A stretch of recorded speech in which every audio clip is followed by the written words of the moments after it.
मुसलमान महिलाएं उमड़कर आईं और मोदी सरकार को वोट दिया, तो कहीं ना कहीं वो योगी आदित्यनाथ जी की गवर्नेंस से भी खुश थी। मुझे ऐसा लगता है कि जब आप ये सवाल मुझसे पूछते हैं ना, मेरा नाम निघत अब्बास है। अगर आप ये सोचते हैं कि ये भगवाधारी सरकार है, अगर आप खुद ये सोचते और आप इस बात को मान लेते या विश्वास कर लेते, तो शायद मेरे निघत अब्बास के पास आप आज ये इंटरव्यू लेने नहीं आते। क्योंकि ये भगवाधारी सरकार जरूर हो सकती है, क्योंकि भगवा हिंदुस्तान का रंग है।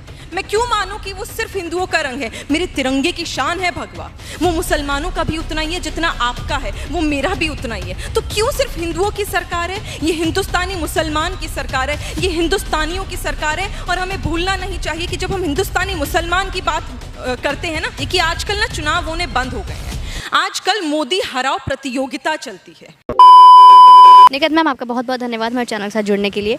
मैम, आज सबसे पहला सवाल मैं आगे कुछ डिटेल में लेके जाऊँ। फर्स्ट क्वेश्चन सबसे पहले ये आता है कि योगी जी अभी दिल्ली पहुँचे हैं, तो माना ये जा रहा है कि बहुत वरिष्ठ नेता से भी मिलेंगे, इसके अलावा प्रधानमंत्री से भी उनकी मुलाकात होने वाली है, जहाँ विधानसभा का चुनाव होने वाला है 2022 में। तो क्या मकसद हो सकता है, क्योंकि कोई खास वजह है इसकी? देखिए, भारतीय जनता पार्टी की ना एक आदत है कि जब भी कोई काम करना है तो उसे पूरी शिद्दत के साथ करना है, और इतनी शिद्दत के साथ करना है कि विकास में कभी कोई कमी ना आए, जनता की सेवा में कोई कमी ना आए। हम वो लोग नहीं हैं जो आखिरी में जागते हैं, हम वो लोग हैं जो हर दिन हर रात मेहनत करते हैं ताकि जनता को सेवा मिलती रहे, ताकि जनता को जनता का अधिकार और हक मिलते रहे। और यही वजह है कि विधानसभा उत्तर प्रदेश के अगले साल हैं, पर आज से ही, बल्कि आज से भी 4 महीने पहले से ही, अभी तो चर्चा हुई है, आज से ही 4 महीने पहले से ही योगी आदित्यनाथ जी हों या पूरी सरकार हो, वो शिद्दत से मेहनत में लगी हुई है कि किसी प्रकार हम फिर से एक बार जनता की सारी बातों के ऊपर खरे उतर जाए, जनता की सेवा के लिए आगे तत्पर चलते रहे। और यही वजह है कि आज फिर योगी आदित्यनाथ जी बड़े दिग्गज नेताओं से सरकार में भी मिल रहे हैं।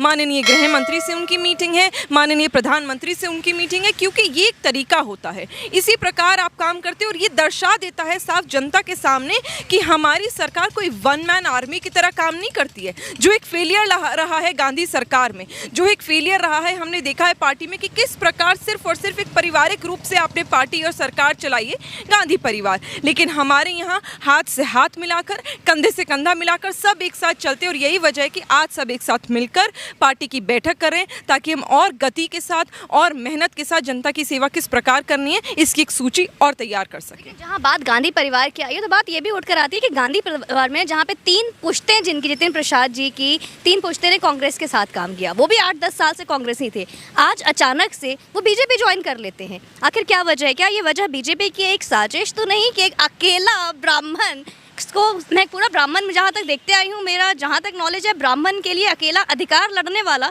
एक जितिन प्रसाद जी थे, आज उनसे भी बीजेपी ने अपने में शामिल कर लिया। एक षड्यंत्र तो नहीं? कुछ नहीं, मुझे बड़ा दुख होता है जब ये लगता है लोगों की कि ब्राह्मण अगर कोई व्यक्ति है या किसी और जाति का भी फॉर दैट मैटर कोई व्यक्ति, अगर भारतीय जनता पार्टी अपनी खुशी से, अपनी इच्छा से अगर आ रहा है और पार्टी में शामिल हो रहा है, तो लोगों को लगने लगता है अरे षड्यंत्र है।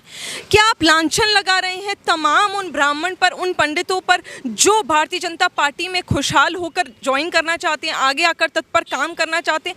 ये बड़ी बुरी बात है। ये कांग्रेस ऐसी प्रकार की, मैं कहूँगी, ओछी बात कर सकती है, ऐसा लांछन लगा सकती है। हमें और आपको इस प्रकार की बातों से ऊपर उठना चाहिए, क्योंकि ये कोई नई बात नहीं है। ज्योति आदित्यनाथ सिंधिया जी भी ज्वाइन करे थे पार्टी, और जब उन्होंने ज्वाइन करी थी तब सभी को मालूम था, और आज भी मालूम है कि कितनी उनकी पीढ़ियां इस पार्टी में आई हैं, कांग्रेस पार्टी में। उसके बावजूद उन्होंने वहां से हाथ छोड़कर क्यों भारतीय जनता पार्टी में आने का जो निश्चय है वो किया, सिर्फ इसलिए क्योंकि उन्हें भी पता है कि कांग्रेस अब अपने लिए काम कर रही है, और शुरू से उन्होंने जनता को धोखा दिया है, जनता के पैसे को बर्बाद किया है। और जब आप एक राजनीति करते हो तो बहुत ज़रूरी होता है कि राजनीति करते हुए आप ये ना भूल जाओ कि आप देश के सेवक हो, और जहां आपके लिए देश की सेवाओं की भावना जागने लगती है ना, मुझे लगता है कि सभी को ये पता है और लगता भी है कि भारतीय जनता पार्टी से अच्छा प्लेटफॉर्म जनता की सेवा के लिए आज की तारीख में हिंदुस्तान में किसी और पार्टी में नहीं है। माना मैम, माना, लेकिन क्या ये कहीं ये अफवाह है या इसमें कोई सच्चाई है? ये माना जा रहा था कि योगी जी को केंद्र में लाया जाएगा, क्या ये भी एक वजह हो सकती है कि दिल्ली उनके आने की? और हमने ये भी सुना कि उनको राज्य पद से हटाया जा रहा है, क्षेत्रीय पद से हटाया जा रहा है, केंद्र में उनको लाया जा रहा है, ये सब क्या है अफवाह? देखिए, अफवाहों का तो ऐसा चलन है ना कि कुछ ना कुछ लोग बोलते ही रहते हैं। आज से विधानसभा चुनाव तक मीडिया के पास भी कुछ ना कुछ मसाला होना चाहिए। विपक्षी के पास भी कुछ ना कुछ मसाला होनी चाहिए। जितने भी लोग हैं जो भारतीय जनता पार्टी और मोदी के विरोधी हैं और कहीं ना कहीं अपने आप को वो प्रूव कर चुके हैं कि वो जनता की, हिंदुस्तान की जनता और हिंदुस्तान के भी विरोधी हैं, वो आज से तब तक कोई ना कोई ऐसी चटपटी खबरें मार्केट में देते रहेंगे, क्योंकि इससे उनका फायदा होता है और ये दर्शाया जाता है कि कहीं ना कहीं मोदी जी और योगी जी में कंपटीशन है। अरे किस प्रकार का कंपटीशन? दुनिया भर में मिसाल दी जाती है, सिर्फ हिंदुस्तान में नहीं, दुनिया भर में मिसाल दी जाती है कि किस प्रकार माननीय हमारे प्रधानमंत्री नरेंद्र भाई मोदी जी ने हिंदुस्तान का विकास करा है और किस प्रकार मिसालें दी जाती हैं योगी आदित्यनाथ जी की, चीफ मिनिस्टर जो उत्तर प्रदेश के हैं, उस प्रकार में किस प्रकार उनकी मिसालें दी जाती हैं। ये कोई आपसे और हमसे छुपी नहीं है, तो ये किसी प्रकार का भी कंपटीशन नहीं है। बहरहाल अगर ये बात रही कि वो केंद्र में आएंगे और वो या फिर सिर्फ उत्तर प्रदेश के विधानसभा में रहेंगे, वो एक सीनियर लीडरशिप का फैसला होगा, जो होगा वो सराखों पे। मुझे पता है कि जो जनता के लिए बेस्ट होगा वही होगा। फिलहाल मुझे ये पता है कि उत्तर प्रदेश के चुनाव के लिए भारतीय जनता पार्टी की सरकार, मोदी सरकार ने तय किया है और ये बात मीडिया में भी आई है और हमारे सीनियर लीडर्स ने बोला है कि जो विधानसभा के उत्तर प्रदेश में चुनाव होने वाले हैं, ये सिर्फ और सिर्फ योगी आदित्यनाथ जी की लीडरशिप में ही होने वाले हैं और देखिएगा जल्द ही वो मुख्यमंत्री दोबारा बनेंगे। मैम एक आखिरी सवाल, जहाँ पे हमने ये देखा कि पंचायत चुनाव में जो अभी हाल हुआ बीजेपी का, कोई खास कुछ अच्छा काम नहीं कर पाई बीजेपी, कुछ अच्छा रिजल्ट नहीं देखा मुझे, जैसे हमने सबने देखा, तो क्या इसका असर विधानसभा चुनाव 2022 में दिखेगी? क्या परिणाम होगा उसका? हर तरह का चुनाव है ना वो अलग होता है। ग्राम पंचायत अलग होता है, दिल्ली में एमसीडी अलग होता है, विधानसभा का चुनाव अलग होता है, लोकसभा का चुनाव अलग होता है। आप यकीन मानिए राज्यसभा के भी चुनाव, वैसे तो कहते हैं कि राज्यसभा जीती जताई टिकट होती है, लेकिन राज्यसभा का भी चुनाव में एक अलग तरीके के काम होते हैं, अलग तरीके से काम होता है। तो ये सारी बातें बहुत ही छोटी हो जाती है कि अगर हम समझे कि ग्राम पंचायत में शायद भारतीय जनता पार्टी उत्तर प्रदेश में अच्छा नहीं कर पाई तो विधानसभा में नहीं करेगी।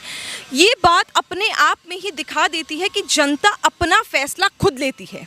ये बात तमाचा आ जाता है उन लोगों के ऊपर जो ईवीएम पर सवाल करते हैं, जो इलेक्शन कमीशन पर सवाल करते हैं। ये अब हमें समझना पड़ेगा कि अगर ग्राम पंचायत में भारतीय जनता पार्टी ने अच्छा नहीं करा तो हो सकता है किसी प्रकार की नाराजगी उस लेवल पर जनता की रही हो, लेकिन विधानसभा में कोई नाराजगी भारतीय जनता पार्टी से, मोदी सरकार से या फिर हमारे योगी आदित्यनाथ जी से है, मैं इस बात को कहीं तक सच नहीं मानती, क्योंकि जनता ने खुद अपने आप योगी जी को अपनाया है।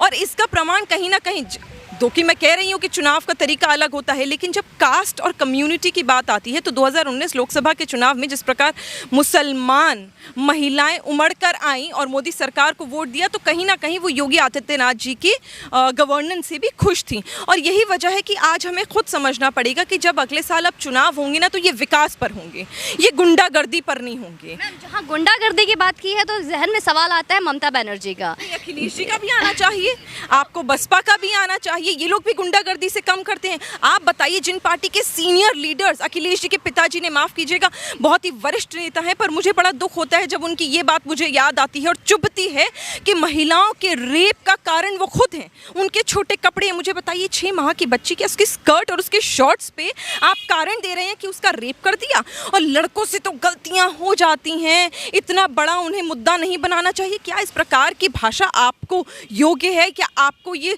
शोभा देती है? तो गुंडागर्दी सिर्फ बंगाल में नहीं है, उत्तर प्रदेश में भी उतनी ही गुंडागर्दी थी। और आज प्रमाण है, हर चौराहा, हर गली, हर नुक्कड़, जहां पर योगी आदित्यनाथ जी की वजह से आज पुलिस तैनात है। और आप और हम महिला होने के बावजूद उत्तर प्रदेश में बहुत ही खुशी के साथ और बहुत ही सेफ्टी के साथ यहाँ पर घूम सकते हैं और हमें डर नहीं लगता। मैम, क्या ये गुंडागर्दी जो बंगाल में है और जो अखिलेश यादव जी जहाँ पे उत्तर प्रदेश में दिखाते हैं, क्या दोनों का संगम हो सकता है इस चुनाव में? क्या पॉसिबिलिटी है? Can you please repeat the question? ये भी सुनने में आया कि इस बार ममता दीदी का कुछ चुनाव में, जो उत्तर प्रदेश में चुनाव हो रहा है, उसमें भी इंटरेस्ट है, तो क्या ममता दीदी के चुनाव में और इधर कोई संगम होने के चांसेस है? क्या उत्तर प्रदेश तक आने वाला ये खेला? क्योंकि हमने सुना है कि खेला बंगाल से बाहर भी करने वाली हैं वो। एक कहावत ना आजकल बड़ी आ रही है और मैं मानती हूँ कि आपके चैनल के माध्यम से ये मेरी कहावत सभी तक पहुँचनी चाहिए। मेरे जहन में बार बार आती है कि आजकल ना चुनाव होने बंद हो गए हैं, आजकल मोदी हराओ प्रतियोगिता चलती है।